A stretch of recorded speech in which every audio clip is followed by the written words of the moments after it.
Alright guys, so I finally received the replacement riser cable for the NZXT-H1, and we're just going to be doing a very quick comparison to see exactly how the new one stacks up against the old one, and I'm just going to tell you guys why it doesn't even matter anymore at this point that NZXT has finally sent me all the fixes needed to help alleviate the issue with the NZXT-H1.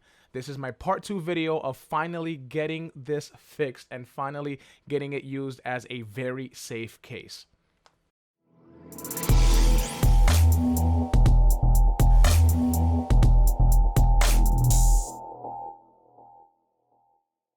Hey guys, and welcome back to the channel. It's your boy Kobe, and I have finally received the riser cable replacement for the NZXT-H1. Now, I did receive those nylon screw replacements. I believe it was a couple of months ago already that I received them.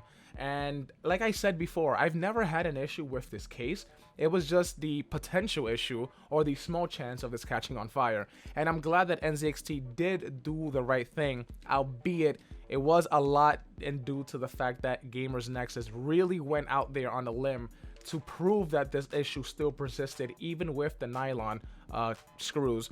It was actually that the riser cable needed to be replaced, and I'm glad that they did the right thing. So just really quickly, I'm going to open this up, show you exactly how the new one is supposed to look like, and see it how it is compared to the old one. So let's just get right into it. I have the old one here, and we're just going to take a quick peek at exactly how it looks from before to now.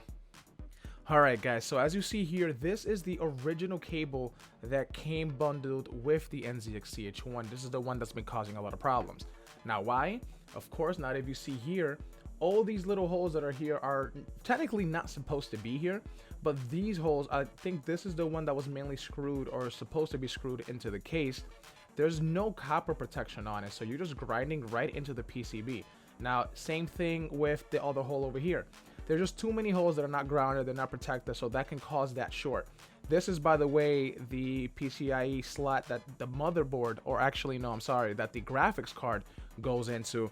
And this is the one back here in which it will go right into the motherboard. So let's pull out the replacement one, the one that's supposed to be fixed, and see exactly what it looks like now. Okay, so here is the replacement cable, the one that's supposed to correct the issue. And as you can clearly see, not only is there just one hole that you would see here and then the other hole here. There's only one hole on each side, but you can also see that it has that copper protection around it also. So it won't grit or peel right into the PCB itself.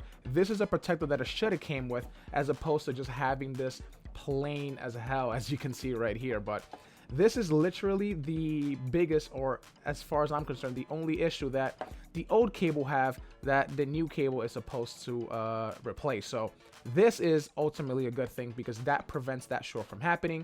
You don't have these extra holes going on left and right here, and that's pretty much it. Everything else about it, it's pretty much exactly the same. I mean, the length is exactly the same, the structure is the same. Even everything back here, and I'm sorry for the slamming that I'm doing, but everything back here is pretty much exactly the same. This is just a little cover for the actual cable here, but like I said, that is all that needed to be replaced. There's actually a couple holes here in the older cable. I'm not even sure why there were holes here, and this one doesn't have it, but physically speaking, the length, the structure, the materials, everything actually just feels pretty much the same as compared to the new one. So literally the only issue was these holes that you see right here. So I'm glad that they were managed to patch this up, and we can all put this behind us.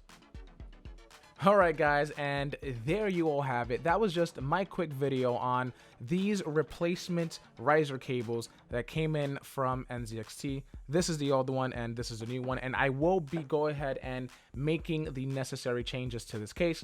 Unfortunately, I won't even be using this case anymore. Why? Because I actually already changed my girl's case from the NZXT-H1 over to the NR200P from Cooler Master, so I don't even need this case anymore. And I actually took the power supply, which is a 650 watt gold rated power supply that came bundled with the NZXT-H1, and I did put it into the new build for her. So this case has no relevance to me anymore. I'm glad that I did change the case because I did like the new case over this one, and it's not to say anything bad about this case. the NZXT H1, I believe, is a phenomenal case that includes everything that you need that will normally cost a lot of money, because SFX power supplies are not cheap, and it does come bundled with one, along with a 140mm liquid cooler, as well as having everything cable managed to you. This is actually one of the easiest cases that I've built in, and NZXT does have a great reputation for making cases that are just really easy and stylish to build in. So I do like this case. I can't say a lot of bad things about it. I mean, obviously NZXT is notorious for not having the best airflow in most of their cases, but overall, I think the package that what you're getting here for the price of, what is it, 300 or 350 bucks for the case with everything bundled in, I think it's still a great deal. Unfortunately, the reputation for this case has gone down a lot over the last few months because of this whole fire hazard. I'm glad they were able to rectify the issue, but I just think at this point, for the reputation, it's a little bit too late. But I'm glad I was able to get a new case for my girl, and I'm glad that they even did this for everybody, because obviously they don't want this on their hands, and they can finally push this away. Whether the crowd, whether the audience is still gonna push them or punish them actually for this case, that's up to them, but at the very least, I can finally close this book and just never worry about this thing ever again. So I'm glad you guys stayed on with me to see how everything unraveled. And if you guys did enjoy this video, make sure to hit like, and also do not forget to hit that subscribe button. Thank you guys all so much for watching, and we will see you all in the next one.